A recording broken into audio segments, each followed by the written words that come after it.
오늘 하나님께서 우리에게 주시는 말씀은 사무엘하 24장 23절부터 25절까지 말씀입니다. 아멘. 할렐루야. 하나님의 큰 은혜가 오늘 함께 하시길 주님의 이름으로 축원합니다. 우리가 인터넷으로 비대면 예배를 드리고 있어요. 그래서 좀 많이 좀 이상할 수도 있겠지만 우리 시간에 많이 요즘에 힘들잖아요. 코로나로. 그러니까 우리 가족을 옆에 같이 예배를 드리고 있는 가족을 축복했으면 좋겠고, 만약에 혼자 예배를 드리고 있으면 자기 스스로 이렇게 스스로를 위로했으면 좋겠고 축복했으면 좋겠어요. 어떻게 하냐면 당신은 하나님의 사랑을 받고 있습니다 라고 이렇게 옆에 사람한테는 이렇게 이야기해주고, 혼자면 스스로 이렇게 부둥켜 안아주듯이 그렇게 했으면 좋겠어요. 자, 한번 서로 우리 가족을 축복했으면 좋겠습니다. 시작. 당신은 하나님의 사랑을 받고 있습니다. 당신은 하나님의 사랑을 받고 있습니다. 그래, 나는 하나님의 사랑을 받고 있어. 예, 이렇게 기억하셨으면 좋겠어요. 할렐루야. 오늘은 성경 본문의 배경을 좀 알고 있어야 될 것 같아요. 다윗은 일생을 통해서 두 가지 잘못을 합니다. 하나는 밧세바 사건이에요. 밧세바를 간음하고 충성스러운 우리야 장군을 죽음으로 내몹니다. 또 다른 하나는 오늘의 읽은 본문의 이야기예요. 말년에 인구 조사를 하게 합니다. 군대 장관 요압이 반대를 해요. 그럼에도 불구하고 다윗은 이스라엘과 유다의 인구 조사를 합니다. 그 인구 조사는 군대로 나갈 수 있는 사람의 수가 몇 명이나 되느냐를 물어보는 거예요. 그거 알아보라는 거예요. 우리는 생각하기를 인구 조사하는 게 뭐 큰 잘못이라고 하나님께서 이렇게 진노하시지? 라고 생각할 수 있어요. 하나님께서 모세에게 인구를 조사를 시킨 적이 있었어요. 하나님께서 인구를 조사시키신 적도 있는데 인구 조사하는 게 뭐가 문제야? 라고 생각할 수도 있지만 이번 경우는 문제가 돼요. 왜냐하면 다윗은 자신의 나라에 군대로 나올 수 있는 군사력이 될 수 있는 사람이 몇 명이나 되는지를 알아보라고 한 거예요. 그 이면 속에는 무슨 뜻이 있는 거예요? 내가 이제는 하나님을 의지하지 않고 내가 사람의 군대 힘으로 내가 이 국방을 얼마나 튼튼하게 지킬 수 있는지 한번 살펴봐야지. 이런 의미가 그 속에 있었다라는 거예요. 하나님이 배제된 거예요. 하나님이 제외된 거예요. 그 속에 하나님이 없어요. 그래서 하나님이 진노하신 거예요. 하나님이 이것으로 인해서 큰 죄를 범한 것으로 하나님께서 생각하셨다라는 거예요. 다윗은 자신의 잘못을 금방 깨닫고 죄를 회개합니다. 그러나 하나님께서 이 죄의 결과로 징계를 내리시고 다윗에게 세 가지 중에 하나를 선택하게 합니다. 첫 번째, 7년 동안 기근. 두 번째, 3달 동안 원수에게 쫓겨다니기. 세 번째, 3일 동안 전염병이 돌게 하기. 이 세 가지 중에 다윗은 중계 기간이 가장 짧은 세 번째를 택합니다. 하지만 안타깝게도 이 전염병으로 인해서 3일 만에 7만 명이라는 사람이 죽습니다. 다윗은 이것 때문에 괴로워했어요. 잘못은 자기가 저질렀는데 왜 백성들이 죽어야 되는지 그것 때문에 괴로워했어요. 물론 이 하나님께서 그렇게 하신 이유는 1절에 보면 그 이유가 나와 있어요. 1절에 보시면 여호와께서 다시 이스라엘을 향하여 진노하사 그들을 치시려고 다윗을 격동시키사 가서 이스라엘과 유다의 인구를 조사하라 하신지라라고 했어요. 1절을 통해서 볼 수 있는 건 뭐냐면 하나님께서는 이스라엘을 향해서 진노를 이미 하고 계셨다는 거예요. 이스라엘 백성들을 향해서 하나님의 마음이 진노함으로 가득 차 있었다는 거예요. 이스라엘 백성들에게 하나님을 진노하게끔 하는 죄악들이 범람하고 있었다라는 거예요. 그런데 그것을 이스라엘 치기 위해서 하나님께서 다윗에게 인구 조사를 하게끔 시키셨다라는 거예요. 이것은 왕이 백성들을 대표하는 것과 백성들을 왕이 대표하는 것을 상징하는 거예요. 이 결과 때문에 우리들이 오해하면 안 되는 게 바로 여기 있어요. 뭐냐면 우리들이 생각할 거예요. 아니 다윗이 잘못했는데 왜 백성들이 7만 명이나 죽어야 돼? 라고 하나님 참 나쁘다라고 생각할 수 있는 거예요. 하지만 1절을 통해서 우리가 알 수 있는 거는 이스라엘 백성들 사이에 이미 죄가 가득했어요. 하나님이 진노하실 만큼. 그래서 이런 사건이 일어나게 하시고 하나님께서 전염병이 돌게 하셨다라는 거예요. 이때 그럼에도 불구하고 다윗은 시작은 자기에게서 했다라고 생각을 하고 하나님 앞에 회개하는 마음이 있었고 이 많은 사람들이 죽어나가는 것 때문에 자기가 괴로워했다는 거예요. 이러고 있을 때 갓 선지자가 나타나서 해결 방안을 제시해 줍니다. 지금 아라우나 타작마당에 죽음의 천사, 하나님이 보내신 이스라엘 멸망케 했던 그 하나님의 사자, 천사가 아라우나 타작마당에 서 있습니다. 그곳에 가셔서 하나님 제단을 쌓고 제사를 지내면 이 전염병이 사라질 것입니다. 라고 해결 방안을 제시해요. 그래서 이 다윗이 아라우나 타작마당에 도착하고 그곳에서 아라우나와 대화하는 장면이 오늘의 본문의 이야기예요. 이 본문을 통해서 하나님의 사람인 다윗에게 없는 것과 있는 것을 살펴볼 수 있습니다. 오늘은 두 가지만 살펴보겠습니다. 첫 번째는 없는 것. 다윗에게 없는 것. 그것은요, 특권의식이 없었다라는 거예요. 다윗은 왕이었잖아요. 다윗은 왕이에요. 그렇기 때문에 누구보다도 많은 섬김을 받았어요. 그리고 그것이 몸에 자연스럽게 배어 있어요. 사람들에게 섬김을 받는 것이 자연스럽게 배어 있는 거예요. 그래서 왕으로서 갖게 되는 특권을 자기도 모르게 아마 가지고 있었을 거예요. 그러나 오늘 본문을 통해서 알 수 있는 것은 다윗은 그런 특권의식까지 다 내려놓는다는 거예요. 하나님 앞에 내려놓는다는 거예요. 다윗은 전염병의 이 재앙으로 인해서 백성들을 죽인 이 하나님의 천사, 하나님의 사자가 이 여부스 사람 아라우나의 타작마당에 있다는 것을 알고 득달같이 달려가는 거예요. 그리고는 갓선지자의 말을 따라서 그 마당에서 제단을 쌓고 나 하나님께 하나님의 진노를 풀기 위해서 제사를 지낼 거야 라고 이야기하고 있는 거예요. 그러니까 이 땅을 나한테 팔아라 라고 이야기하는 거예요.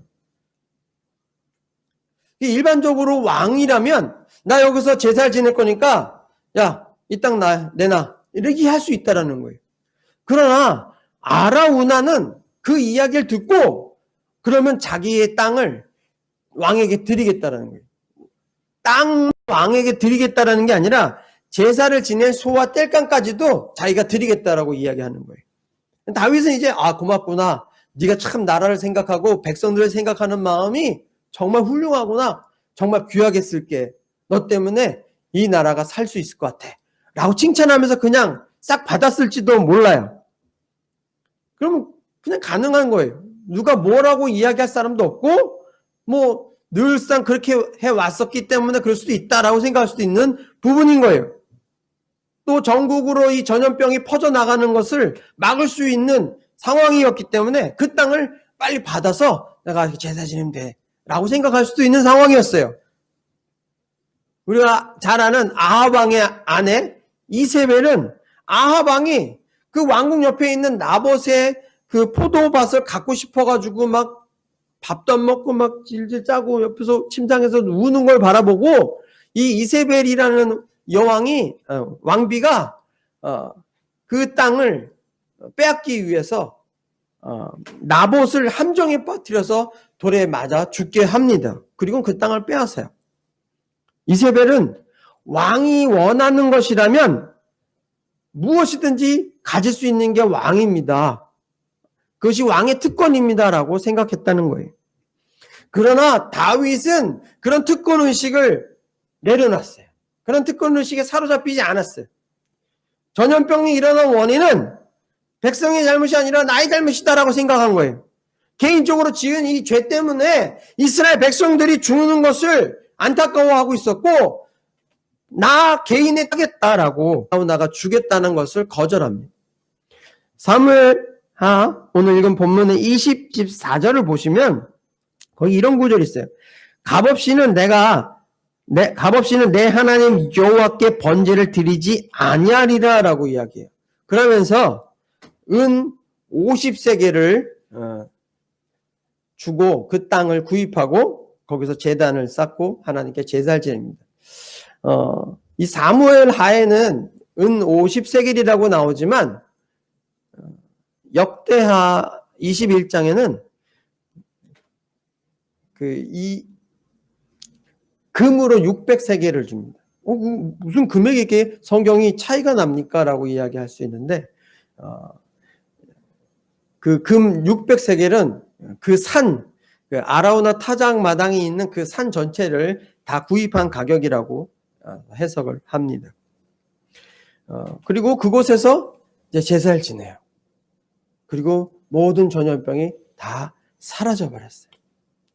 이 아라우나의 타작 마당에 왜 그 하나님의 사자가 그곳에 머물러 있었을까? 아니 다른 이스라엘 예루살렘 성에 있을 수 있고 다윗 성에 머무를 수 있었고 뭐 그럴 수 있잖아요. 근데 왜 구태여 이 아라우나 타작 마당에 그 하나님의 사자가 거기서 기다리고 있었을까요? 바로 이 아라우나 타작 마당은 아브라함이 하나님의 명령에 의해서 아들 이삭을 바치려고 했던 산이 모리아 산이잖아요. 바로 이 아라우나 타작 마당이 그 모리아 산에 있는 거예요. 그리고 그 자리가 바로 나중에 솔로몬을 통해서 예루살렘 성전이 지어지는 장소가 되는 거예요. 하나님께서는 그 사자를 거기에 머물게 하는 것은 바로 하나님께 아브라함이 자기 아들 이삭을 바침으로 인해서 자신이 하나님을 향해 그 믿음이 얼마나 강한지 확고한지를 보여주었던 그 장소, 그 믿음의 장소, 회복의 장소에서 이스라엘 그 다윗이 다시 회복되어지고 이스라엘이 회복되어지기를 원하셨다는 거예요. 코로나 시대잖아요. 이 전염병이잖아요.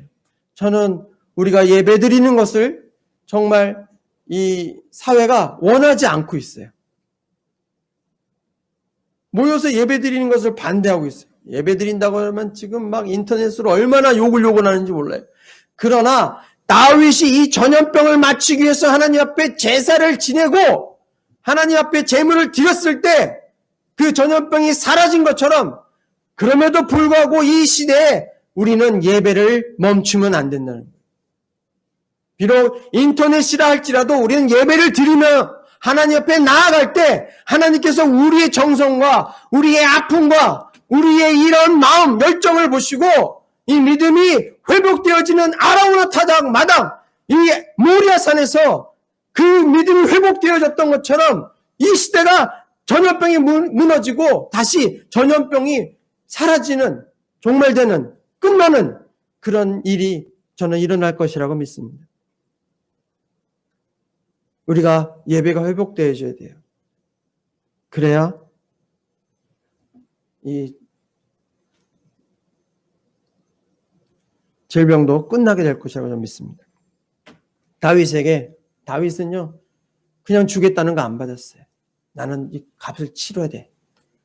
다윗에게는 왕이라는 특권의식이 없었어요. 내려놓았어요. 우리는 이걸 배워야 돼요. 특권의식이 없어야 돼요. 2013년도 3월에 아주 뉴스가 많이 난 기사가 있었어요. 대한항공 승무원을 기내에서 폭행한 대기업의 임원이 구설수에 오른 뉴스였어요. 이 사람은 비행기에 탑승해도 티켓이 있잖아요. 자기 자리에 앉아야 되는 거예요. 근데 나는 거기 싫다고 자기 마음대로 자기 원하는 자리에 앉으려고 했는 거예요. 고집을 부렸어요. 또 아침 메뉴로 죽이 없다고 막 항의를 하고 밥이 사갔다느니 뭐 어쩌면서 밥 다시 갖고 오라고 얘기하고 또 밥을 또 다시 갖다 주니까 여전히 밥이 사갔다고 하면서 화를 내고 라면 내놓으라고 김밥 내놓으라고 이야기합니다. 또 항공기 안정상 반드시 착용해야 되는 이 안전벨트도 매지 않고 기내를 막 돌아다니다가 처음에 이 서비스를 했던 승무원에 다가가서 왜 라면을 안 주냐? 나 무시하냐? 하면서 들고 있던 그 잡지책으로 그 승무원의 눈을 때렸다는 거예요. 대한항공은 LA에 도착해서 이 승무원이 FBI에 이 사실을 신고하게 되고 그 임원은 미국 내에 입국하지 못하고 한국으로 되돌아왔다는 거예요. 그리고 항공사는 이 임원을 고소를 준비하고 있었다고 해요.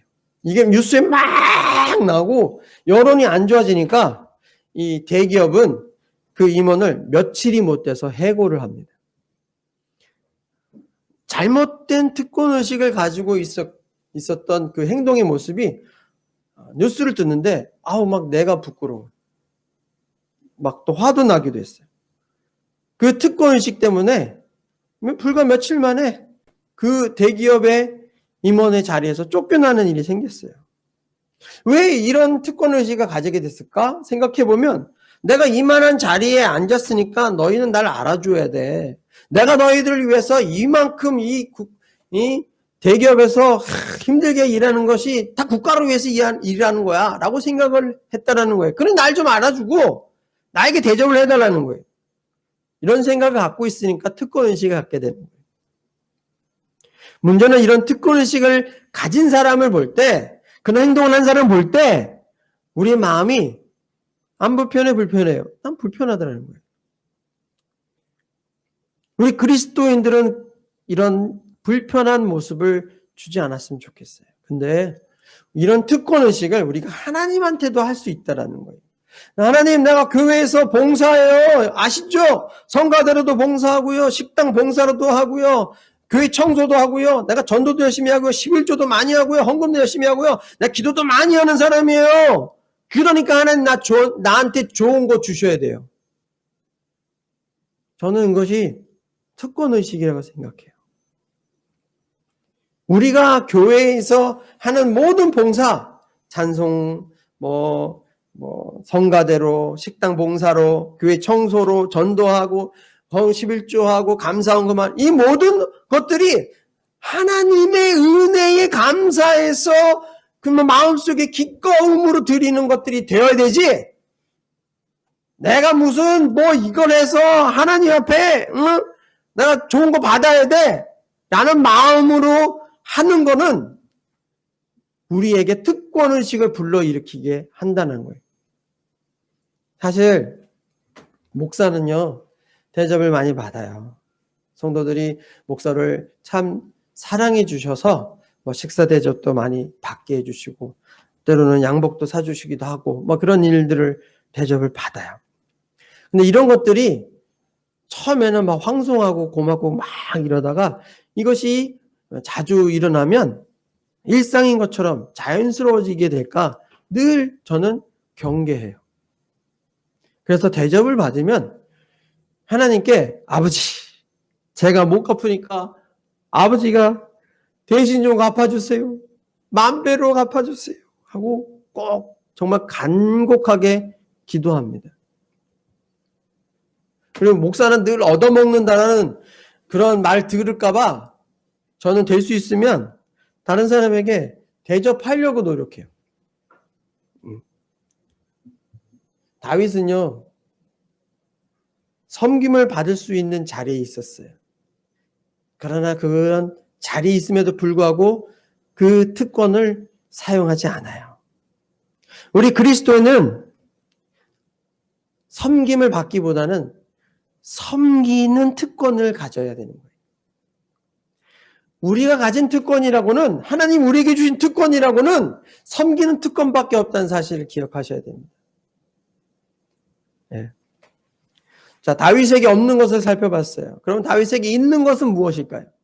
두 번째로 다윗에게 있는 것은 희생정신이 있었어요.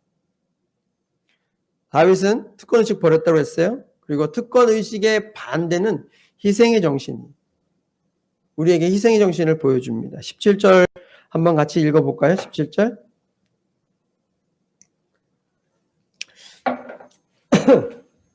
17절 같이 있습니다. 시작. 다윗이 백성을 치는 천사를 보고 곧 여호와께 아뢰어 이르되 나는 범죄하였고 악을 행하였거니와 이 양무리는 무엇을 행하였나이까? 청하건대 주의 손으로 나와 내 아버지의 집을 치소서 하니라. 아멘.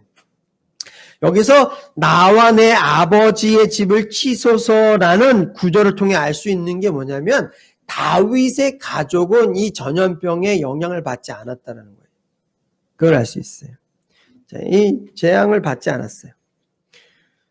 다윗은 그것을 다행이라고 생각하지 않고 백성을 위해서 자기와 자기의 가족이 희생할 것을 결심했는 거예요. 하나님 앞에 나와 내 가족을, 내 아버지의 집을 치소서. 이 백성 치지 마시고 차라리 절 죽여주세요. 라고 말하고 있는 거예요. 여기에서 다윗의 희생의 정신을 볼 수 있는 거예요. 타인을 구하기 위해서 나와 나의 가족을 희생한다는 건 정말 쉬운 게 아니에요. 이 희생의 정신이야말로 하나님 나라의 정신이라고 전 믿습니다. 우리가 살고 있는 이 시대는 기독교인과 비기독교인들이 함께 더불어서 살아가요. 그러다 보니까 비기독교인들이 가지고 있는 그 정신적인 사상이 우리보다 더 아는 게 많게 되면 아무래도 영향을 우리가 받게 돼요. 근데 안타깝게 우리가 사는 이 시대는 그 영향을 좀 받아서 그런지 모르지만 그리스도인들조차도 희생할 줄 몰라요. 손해보려고 하지 않아요. 얼마나 자기 중심이 강한지 몰라요. 자기애가 강한지 몰라요. 자기 사랑이 강한지 몰라요. 손해를 안 보려고 해요. 예전에도 그런 거 잘 사는 동네의 아파트에서 전기세 나간다고 택배기사 아저씨한테 엘리베이터 쓰지 말라고. 야, 20층 높이가 있는 데서 어떻게 하라는 거예요, 택배를. 너무 자기중심적이에요. 자기애가 너무 강해요. 몇 년 전에 미국에서 한 여성이 스타벅스 커피숍에서 뜨거운 커피를 주문했습니다. 그리고 그것을 받다가 떨어져가지고 발이 데여요. 무슨 일이 일어났는지 아세요? 우리나라 같으면 어머 손님 어떡해요 죄송해요 큰일 났네요 병원에 같이 가시죠 하고 치료하는 것으로 끝날 수도 있어요. 그러나 미국은요 소송의 나라예요. 이 스타벅스를 향해서 이 여성이 고소를 합니다. 종이컵에 뜨거운 커피이기 때문에 데일 수 있습니다 라는 경고의 문구가 없다라는 것 때문에 그것으로 고소를 해요. 이 문구가 없었기 때문에 나는 데였다는 거예요. 그 문구가 있었으면 나는 데이지 않았을 텐데. 그래서 고소를 했는데 법원이 이 여인의 손을 들어줘요. 그래서 이 여인이 스타벅스가 이 여인에게 100만 달러를 배상을 하게 합니다. 그래서 그런지 모르지만 몇 년 전에 스타벅스에서 커피를 받을 때 뜨거운 커피를 받으면 항상 그 주시는 분이 뭐라고 얘기했냐면 뜨겁습니다 조심하세요 이 말을 꼭 했었어요. 몇 년 전에. 그 후로 이 스타벅스에 그 문구가 들어간답니다. 뜨거우니 데일 수 있습니다. 뭐 이런 거 조심하십시오. 뭐 이렇게 경고 문구가 들어간다는 거예요. 사람들은요 이 아주 작은 것이라도 자기는 손해보려고 하지 않아요. 저같이 착한 사람이면 뜨거워, 괜찮아요, 뭐 어떻게 괜찮아, 이럴 수도 있죠 라고 넘어갔을 수도 있는데, 자기애가 너무 강하고 이것을 기회로 삼으려고 하는 사람, 다른 사람의 약점을 잡아서 기회를 삼으려고 하는 사람은 가만히 있지 않죠. 우리 사회 속에 팽배해 있는 게 나는 너무 소중하다는 거예요. 물론 소중하죠. 근데 나만 소중한 거예요. 내가 나를 소중하게 여기는 것처럼 다른 사람도 소중하다는 것을 알고 있어야죠. 그것을 모를 때 우린 사람을 무시하게 되고 이기적으로 변하는 거예요. 내가 소중한 만큼 저 사람도 소중해 라고 생각할 때 우리는 희생할 수 있는 거예요. 하나님 나라, 하나님의 왕국에서는 희생은 곧 사랑의 표현이에요. 사랑의 표현은 희생으로 나타나는 거예요. 하나님 예수 그리스도의 사역과 삶에서 우린 그것을 발견할 수 있는 거예요. 우리가 복음서 읽으면서 예수님께서 뭐라고 이야기하세요? 나는 섬김을 받으러 온 것이 아니라 섬기려고 왔다라고 말씀하시면서 냄새나는 발을, 제자들의 발을 닦아주세요. 만약 예수님께서 신성을 버리시고 이 땅에 인간의 모습으로 오시지 않았다면 저와 여러분은 영원한 생명을 얻을 수 없었을 거예요. 그러나 예수님께서는 그 신성을 버리고 인간의 몸으로 이 땅에 오셔서 십자가에서 저와 여러분을 위해서 희생하시면서 우리에게 영원히 살 수 있는 길을 제시하고 만들어 놓으셨다는 거예요. 하나님은요, 스스로 완전하신 분이에요. 스스로 존귀하신 분이에요. 우리가 하나님 존귀합니다 라고 말 안 해도 존귀하신 분이에요. 그런 분이 그 신성을 포기하고 인간의 몸으로 이 땅에 오셨어요. 그 신성을 계속해서 누릴 수 있는 특권과 자격이 있음에도 불구하고 그 특권을 버리시고 자기를 희생하셔서 이 땅에 오셨어요. 왜요? 저와 여러분 너무 사랑하셔서 자기를 희생하신 거예요. 십자가에서 모든 사람의 죄를 대신 지시고 죽으신 거예요. 저와 여러분의 죄를 대신해서 죽으신 거예요. 하나님의 아들이 자신을 희생하기로 선택한 거예요. 예수님의 희생으로 구원을 얻은 우리는 특권의식을 내세울 수가 없어요. 자격이 없는 거예요. 우리에게 있는 자격은 예수님처럼 희생하고 섬기는 자격밖에 없다는 사실을 기억해야 돼요. 우리는 사랑할 자격밖에 없어요. 섬길 자격밖에 없어요. 우리 그걸 기억해야 돼요. 2차 세계대전 때 영국에 폭탄이 떨어집니다. 독일의 공습으로 인해서 런던이 하루도 이렇게 편할 날이 없는 거예요. 밤낮으로 소나기처럼 폭탄을 막 떨어뜨리는데 히틀러는 잔인하게 그 폭탄에다가 시한 장치를 설치를 해요. 그래서 그냥 폭탄이 딱 떨어졌는데 안 터져요. 일반적인 폭탄은 떨어지자마자 터지는데 이 히틀러는 터지지 않게 해요. 30분 뒤에 터지게 해요. 왜요? 사람들이 터지지 않았어 하고 막 모였다가 거기서 빵 터지는 거예요.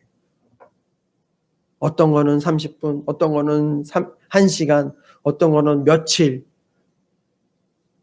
그 사람들이 폭탄이 떨어지면 불안해서 살 수가 없게 돼버린 거예요. 폭탄 뉴스가 아니라 뭐 인터넷 뒤져보시면 폭탄이 커요. 작은 것도 아니고 어마어마하게 커요. 그러니까 이 공습이 끝나도 런던 시민들은 늘 안전무절한 거예요. 저 폭탄이 언제 터질지 모른다는 거예요. 이러한 때에 영국의 귀족인 서포크 그 공작은 저녁에 하나님 앞에 열심히 기도하는 중에 이 폭탄을 제거하는 일을 내가 담당해야 된다라는 강한 하나님의 부름을 받게 돼요. 그래서 이 스포크 공작은 자기의 그 운전기사와 그 여비서와 함께 시한폭탄을 제거하는 UBF라는 결사대를 조직을 합니다. 그들은 시한폭탄이 떨어진 곳에 찾아가서 그거를 조심스럽게 해체하는 작업을 하는 거예요. 그래서 34개의 시한폭탄을 제거를 합니다. 그리고 35번째 폭탄을 해체하는 과정 중에 이것이 터져버려서 이 일행은 다 죽게 돼요. 그러나 이들의 용기 있는 희생 때문에 런던 시민들은 안심할 수 있었고 생명을 구원할 수 있었어요. 거기다가 두려워서 나서지 않던 사람들까지도 그들의 희생의 모습을 바라보고 용기를 내서 그 시한폭탄을 제거하는 일에 사람들이 나서기 시작했다는 거예요. 여러분, 기독교의 핵심은 사랑이에요. 그리고 사랑은 희생으로 꽃을 피우게 돼 있어요. 희생 없는 사랑이 어디 있어요? 여러분, 코로나로 힘든 시기예요. 그리스도인으로서 요즘에 많이 억울하죠. 정말 억울해요.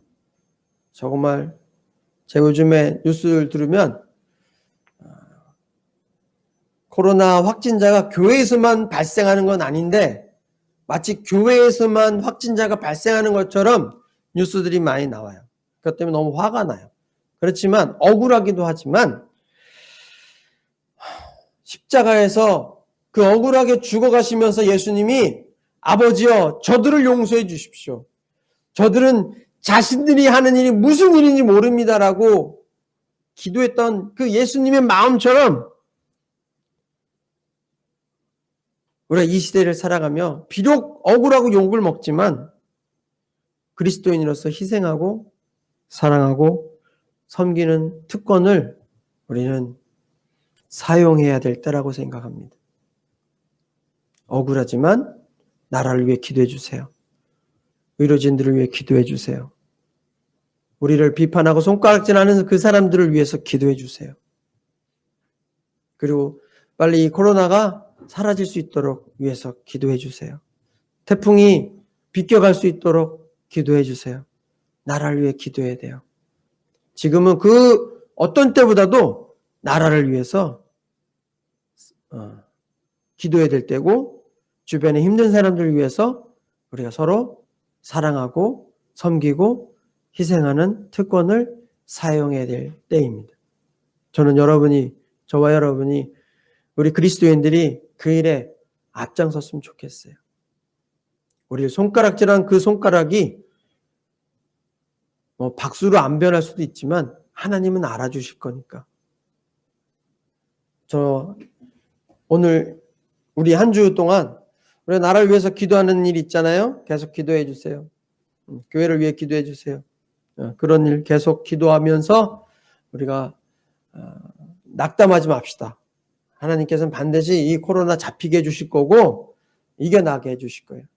우리 그때까지 사랑하고 섬기며 희생하는 하나님의 귀한 자녀가 되기를 소망하며 여러분에게 그렇게 할 수 있는 능력과 힘을 주시기를 주님의 이름으로 축원합니다. 기도하겠습니다.